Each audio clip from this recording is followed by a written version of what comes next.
두 사람이 왕이 된 후의 행보는 어땠을지 지금부터 살펴볼까 합니다. 자, 먼저 즉위초 두 왕이 반드시 거쳐야 했던 관문이 있습니다. 이겁니다. 바로 숙청. 자, 그렇다면 즉위초 정조의 숙청 대상은 누구였을까요? 사실 정조는 재위 동안 웬만하면 사람을 죽이지 않았던 그런 왕입니다. 일부러 정치적 옥사를 일으키지도 않았고요. 반대파 역시 대체로 포용하려고 했습니다. 그런데 즉위 초만큼은 달랐습니다. 정조 숙청의 시작은 바로 자신의 사촌인 화완옹주의 아들 정후겸을 처분하는 거였습니다. 정조가 즉위하자마자 대신들과 삼사는 정후겸을 벌하라고 난립니다. 자, 정조는 그런 신하들의 말에 정후겸을 유배하는 선에서 사건을 일단락짓습니다. 자, 그런데 정후겸 처분 이틀 뒤 조정의 뜻밖의 불호령이 떨어집니다. 정조가 갑자기 신하들 향해 호통을 친 겁니다. 심지어 여러 신하의 관직을 빼앗고 한양 밖으로 쫓아냅니다. 갑자기 왜 그랬을까요? 왜요? 자, 이때 정조의 의중은 이랬습니다. 이때 홍인환이 대리청정을 방해한 죄에 대하여 죄주기를 청했어야 하는데 오랫동안 말을 하는 사람이 없었다. 아, 아니 정우겸한테 그렇게 했는데 왜 그동안 홍인환을 언급을 안 했냐? 상소가 안 올라왔다라는 거죠. 맞습니다. 홍인환의 눈치를 보는 사람이 아직도 있는 거야. 그렇죠, 그렇죠. 정조는 그런 삼사가 책무를 다하지 않은 것이므로 이에 합당한 벌을 내렸다고 합니다. 자, 그 이후 조정 분위기는 어떻게 변하겠습니까? 완전히 뭐 난리가 났죠 그냥. 홍인환 맞아, 막 이리 뛰고 저리 뛰고 왔다 갔다 하고 난리가 났겠네. 생각보다 센데. 야, 정신 차려. 삼사 정신 차려라. 정신 차려야지. 네. 신하들이 이제 홍인환을 벌하십시오. 그러니까. 라는 벌을 청했고 정조는 유배령을 내립니다. 자, 이후 모습은 어떻게 전개될 것 같아요? 더 극렬하게. 그래서 충신으로 남기 위해서. 열심히 하지, 그렇죠, 열심히 그렇죠. 해야지. 열심히 해요. 그렇죠. 전환이 되옵니다. 홍인환을 사약을 먹여서 죽이시옵소서. 그리하거라. 맞습니다. 홍인환을 역적의 벌로 다스려야 됩니다. 라면서 더 극렬하게 나서는 거예요.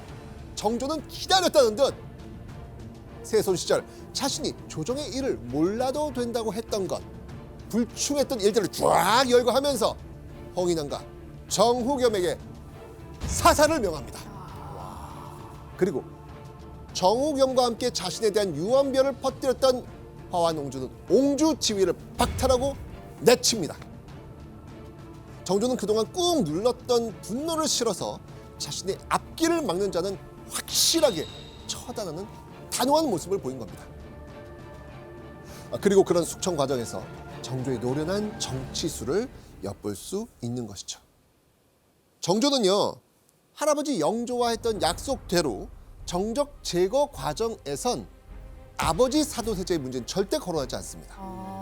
정조는요, 몸살이면서 이게 눈치 보고 있는 이 신하들을 다그쳐서 처벌을 청하도록 유도했고, 그렇지, 신하들의 청으로 명분이 생기니까 빠르고 단호하게 정적을 처리했던 겁니다. 다 하는구나. 하지만 1777년 7월의 어느 고요한 밤, 책을 읽던 정조의 주변에서 소란스러운 소리가 들립니다.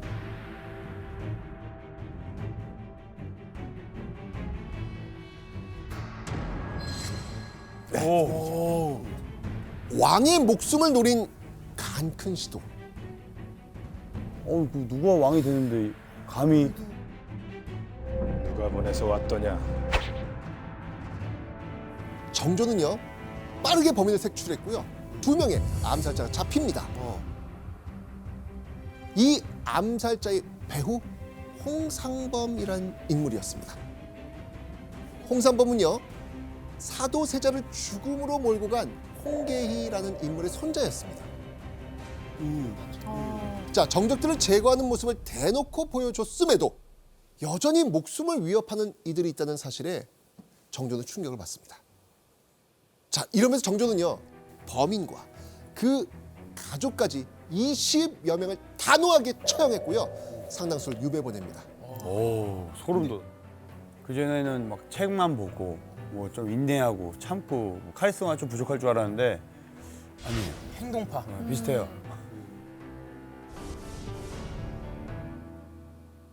자, 그럼 다시 태종 시대로 한번 가보시죠. 왕이 된 태종은 즉위 전과 같이 매서운 칼날을 휘둘렀을까? 근데 휘두를 게 있나요? 미리 다 휘둘렀기 때문에. 이미 끝냈잖아요. 맞아요. 네. 다만 태종은 자기를 이 왕위에 앉히는 데 도움을 준 그 공신들, 그 공신들에 대한 경계는 결코 풀지 않습니다. 불충의 싹이 조금이라도 보이면 공신도 외척도 가차없이 숙청합니다. 아. 자, 그러던 1416년 태종의 칼이 한 공신을 향합니다. 예전에 그 하륜과 쌍벽을 잃은 공신 중에 그렇죠. 또 공신이었거든요. 바로 이숙번. 이숙번이었습니다. 숙번이 날 따르거라. 예.